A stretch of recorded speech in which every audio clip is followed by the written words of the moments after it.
Blog Talk Radio.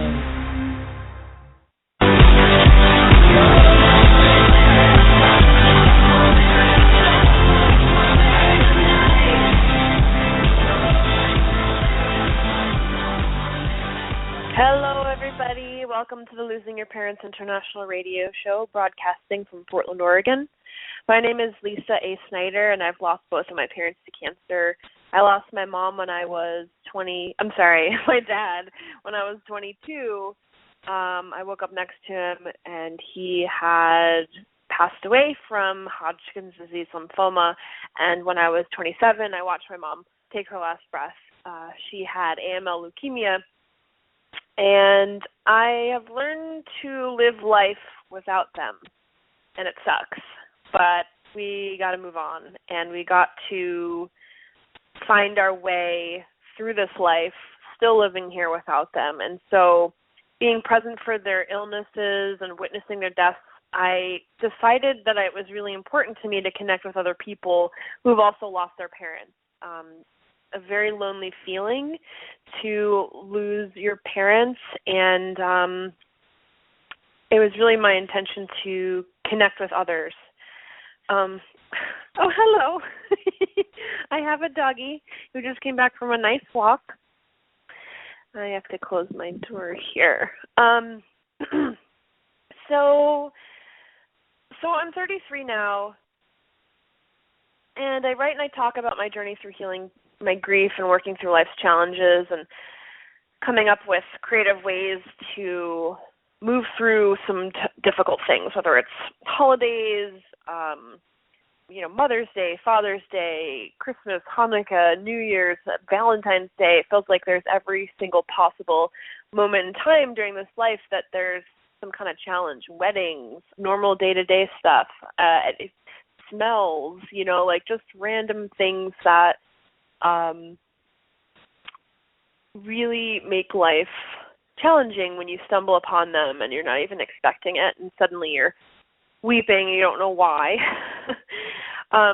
I think it's really important to grieve your parents and continue to try and live life happy, because that's what they would want. And I do believe in life after death. I'm not here to tell anybody what they should and shouldn't believe, but that's where I come from. So I also believe in continuing the conversation in different ways. Definitely 1,000 times not the same as having them here physically, but if you have a desire to stay connected with your parents, there are ways to have their energy around, to communicate with them, etc. My blog is losingyourparents.org, and my goal is to bridge the gap between grief and joy at every possible opportunity in this life. If you'd like to get in touch with me, please contact me, losingyourparents.org/contact. And I have a sister site called griefpost.com. It's totally anonymous self-expression, so if you ever are feeling like you want to share something you're going through but don't want to share who you are and your name and all that stuff, you can go ahead and go to griefpost.com and just share whatever's going on your mind. So last week we started a series, which I feel very strongly tied to for a lot of reasons. The Getting Organized series. Last week was part 1, how to start organizing your parents' stuff after they're gone. And this week is part 2 of the Getting Organized series. I'm going to be combing through a lot of important resources along the way. I actually spent 9 years worrying about my parents' stuff, and so talking about how to get started in this process and how to assess what you do need to do still is really important to me. I really want to help other people who have lost their parents get through this part of the process, which really honestly sucks, but it can be a blessing and a curse at the same time. And my intention is to help people spend more of their mental and emotional energy in other places in their life besides worrying about their parents' stuff, spending time feeling bad, any of that stuff. Like, I'm not interested in that at all. So because I spent so much time feeling bad and feeling like, wow, I should be cleaning up my parents' stuff. Like, they left a lot of stuff behind. So I had a really, really, really big job. And I do have a half-brother who definitely helped and assisted when he could. I lived closer than he did, so I was spending more time there. And the space that my mother was living is also owned by another person. And so it complicated things, and it made things a little bit more challenging to try and coordinate it. Plus, it's really sad. Like, cleaning up my parents' stuff after my mom passed away, it was really sad. I was like, who wants to be sad? Not me, So I avoided it sometimes, and sometimes I dove in. So I want to help you or anybody who is listening to figure out how to start the process here of getting organized with trying to comb through your parents' stuff so you can have more mental and emotional energy in other places in your life. So here are some questions I feel are important to start asking yourself, or I'm going to ask you, and sort of you can reflect on it. This is going to help me and to help you figure out what the best strategies are for moving forward. So my questions are you starting from scratch? Is this something like that you haven't tackled at all? You're starting from scratch, meaning nobody's done any work on it whatsoever. Maybe you're the lead, or maybe you feel like you have to be the lead on it because nobody else wants to do it. Maybe you live closest. Maybe people in your family are assuming you have the most time because you don't have any children, or you're younger, or you don't have a job right now, or whatever. There might be some assumptions about why you're the one who should be leading this. I felt like I should be the one because who else is going to do it? I also didn't have children, still don't yet. Wasn't married, lived closer, so it all kind of made sense that it was me who started the process of the cleanup process.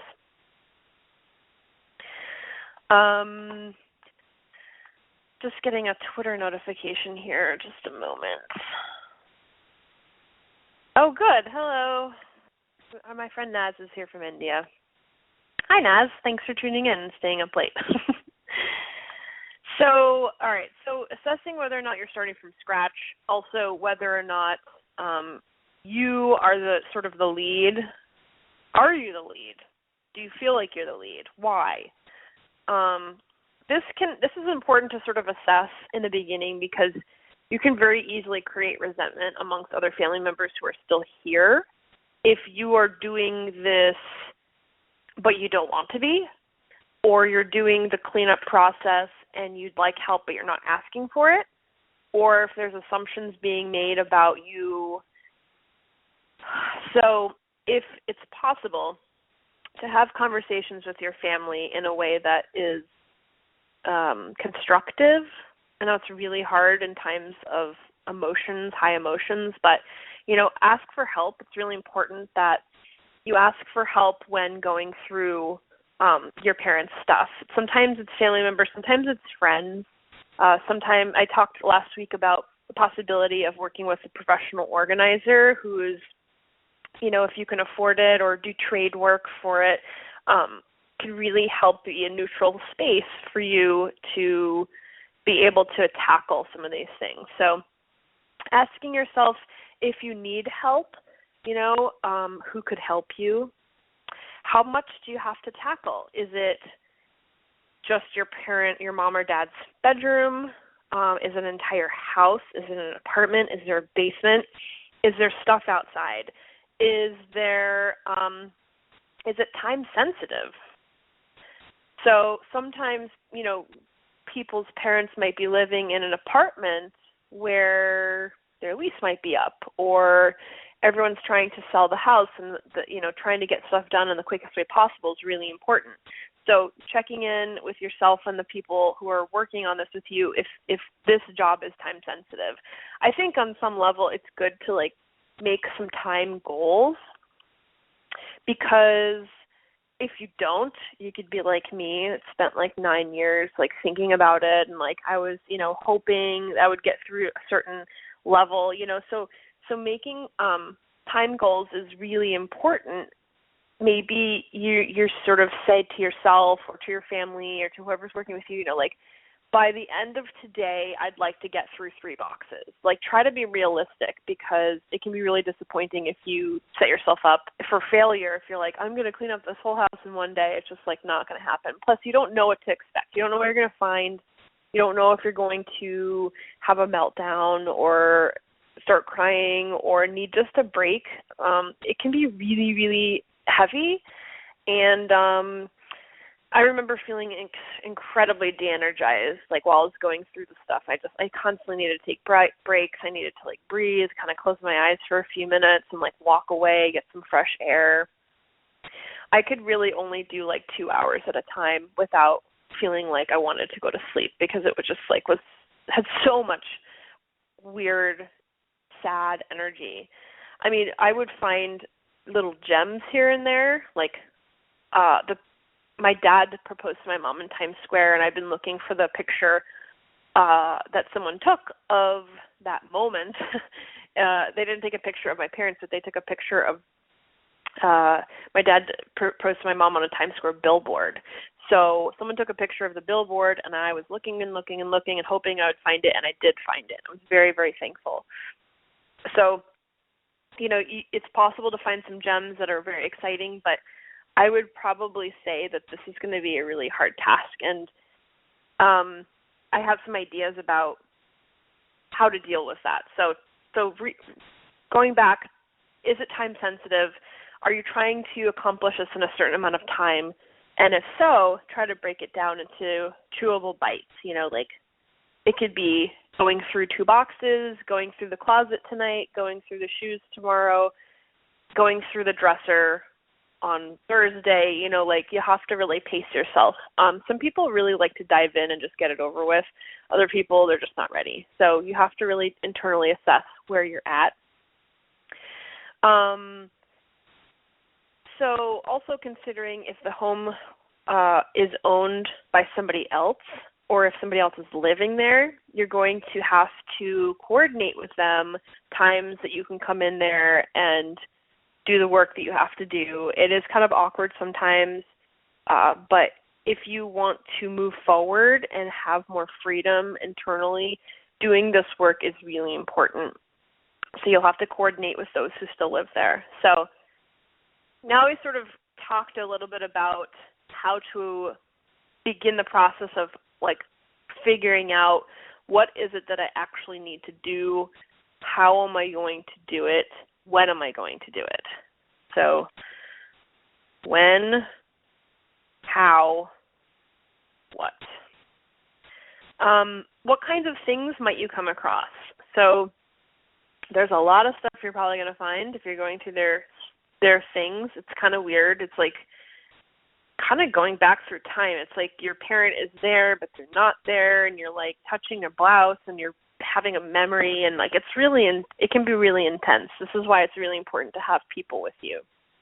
So you might come across boxes of unknown things that you're going to have to go through: clothing, jewelry, things that were sentimental to your parent but maybe not to you, things that were sentimental to you,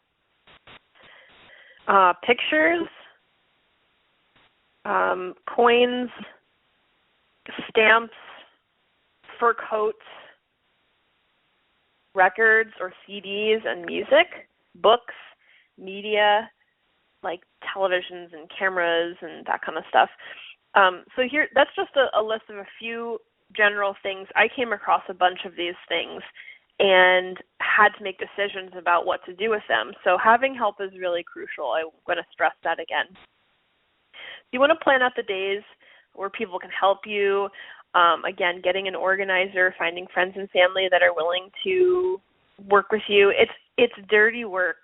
I mean, just being honest, I don't know what your experience is going to be or what it was if you've already gone through this, but I was working in a basement, and some of my friends, like, everybody had to wear gloves, and there was mold, and it sometimes it's not pretty, and I'm just very thankful for those friends who did help me. I really couldn't have done it without them. I was trying to finish up my work before I moved to Portland, my work on the stuff, and I ended up actually hiring a company. It was my fiance's cousin, actually, who came in with a bunch of people. I very quickly went through some boxes, and then when I assessed if it was garbage or, what to do with it, they helped me. So that also might be a possibility. You don't get the superior satisfaction of going through every single detail, but it can help you go through a lot of things really quickly. Estate sales can happen. It's kind of when I was living in Ewing, New Jersey, I went to an estate sale, and the daughter was there, and her mom wasn't even gone yet. She had just gone into a nursing home, and I was like, felt very weird, like picking through this woman's house, So be careful about, what you think you want to do versus what you actually do and how you're going to feel. No matter what, it's going to be challenging and painful sometimes. So beginning the sorting process, here's a few things that I used for myself, some thoughts that I used, some things that I used. So I'd pick up an item, whatever it was, and I would kind of go through this list in my head. Would I keep this item for myself? Would I keep this item and give it to someone else who might appreciate it or use it? Your parents' stuff has energy attached to it, and you really have to consider why it is you want to keep it. I know you may be tempted to keep everything of theirs, but keep it if it's going to be of use to you, if you're actually going to use it. If you're not sure, you're thinking, maybe I might use this, but I need to get through all the stuff, put it in a pile or a box that's sort of for stuff that's on hold and needs to be resorted. You can also create a box or a pile called On Hold and Review. So, for instance, if you found some audio tapes or home videos or something that needs to be physically reviewed, you don't want to throw it away, you don't want to donate it, put it in a box or a pile or a bin that's called On Hold and Review, or Hold On and Review. So I have a question from Twitter, which I will answer in a moment. So some of the other things besides keeping it for yourself, keeping it and giving it to others, holding on to it and resorting it, or holding on to it and reviewing it, like media, there's an option to donate. Clothing is a great thing to donate to other people. There's a lot of other people out there that need clothes, and especially like business clothes. There's a lot of places that you can donate to specifically, and I'll be going through some of those things in another show, some resources I'm familiar with and some things that I've used. Another option is to just throw it away if it's broken, if it's dirty beyond or broken beyond repair, if it is moldy, like maybe you've got like an amazing book that you want to hold on to, but it's moldy, like maybe that's something that you might want to just let go of, throw it away. It's hard to throw stuff away because you feel like everything has some kind of value, but it's really just a material item, and the things that you would like to, that are probably good to hold on to, are like little tiny things that don't take up a lot of space. Like jewelry is a good one to hold on to.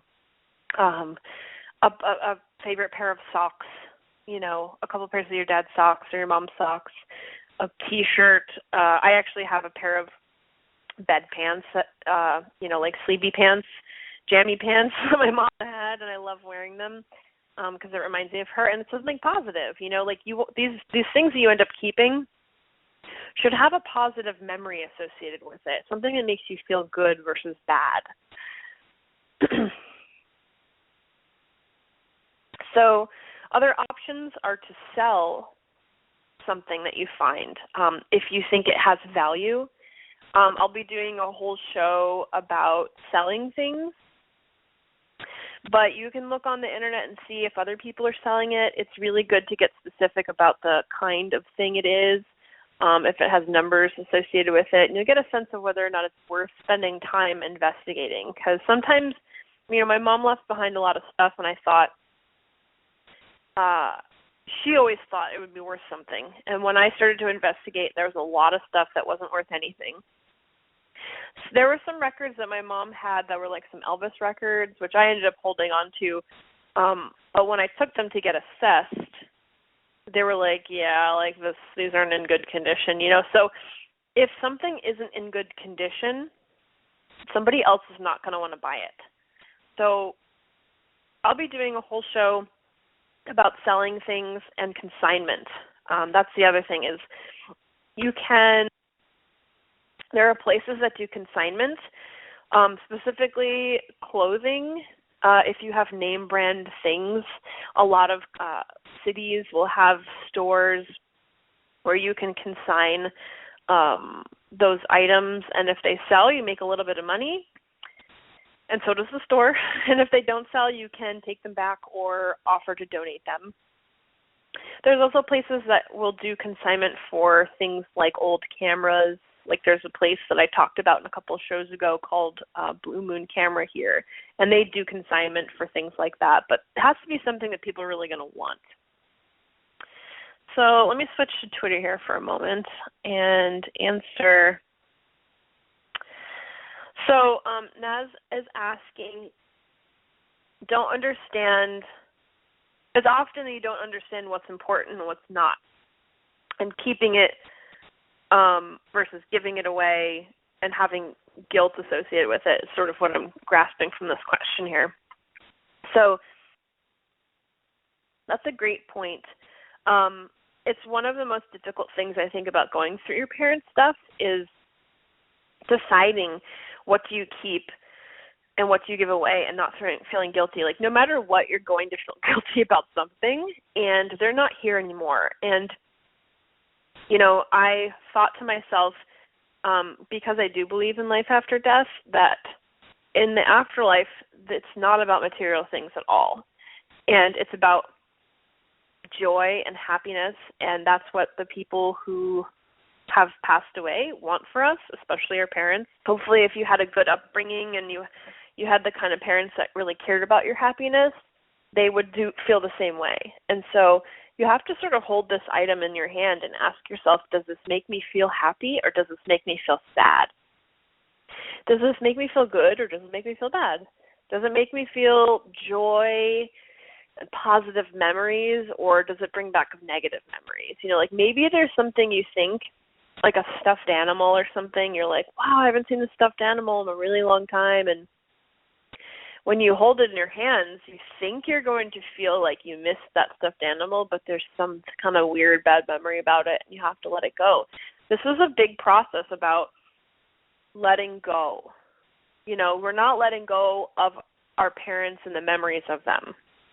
We're letting go of the energy that's associated with the heaviness that we feel and the guilt. Like, I don't want to live my life feeling guilty all the time. Guilt is, in my opinion, not something that everyone should be having all the time. Feeling bad is not part of why we're here. We're here to feel good, and when we feel bad, we have to sort of notice that and figure out what it is that we need to do for ourselves to move forward and to feel good. So if, your parent had some kind of maybe your dad loved bowling and he had his bowling trophies. Like, what are you going to do with those? Are you going to keep them? They take up a lot of, maybe you keep one and donate the rest. I don't know what people are going to do with bowling trophies, but maybe that there's a way to do that. Another thing is actually jewelry. So you can decide to keep jewelry or to sell it and turn it into something, or to melt it actually and to turn it into something else, or to take a stone out of one thing and make it into something else. Like, reunite the old things with new if that's something that you want to do. So for instance, I've talked a little bit about like my dad's hats that I don't know what to do with. I still don't know what to do with them. But, you know, if you've got a parent's T-shirts or sweaters, like doing something fun with them. I'm trying to collect some things on Pinterest. If you see anything, like, please share them with me. You know, if you see anything or if you've done anything really cool with your parents' stuff, please share that with me. I would love to see and share what it was that you did with your dad's stuff. I found a lot of cool, like, women's outfits for doing something cool with dad's ties. You know, I don't have ties, but you might. So, you know, some of these things that you end up keeping, you might, maybe there's like a keep and create pile. I think there should also be a timeline on things. Like if you decide to keep something of your parents, but you haven't used it in like 5 years, maybe it's time to let somebody else who might need it use it.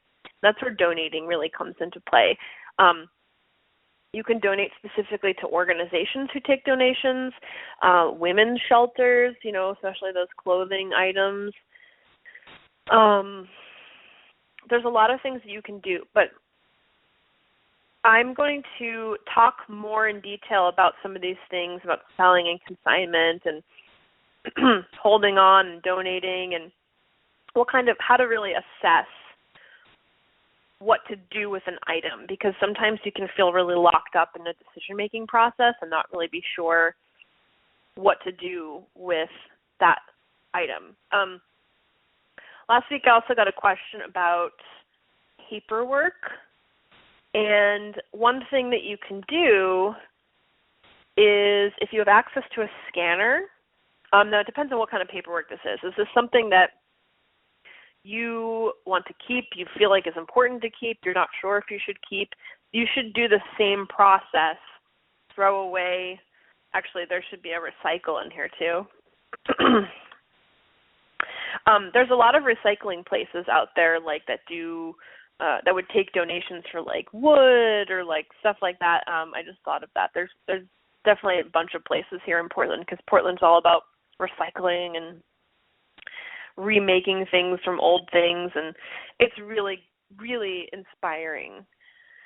So paperwork. So if you've got access to a scanner and can spend some time scanning some things and or just even getting them on your computer, like digitize them and then release them. You can, if they've got important information like social security numbers, etc., on them, you can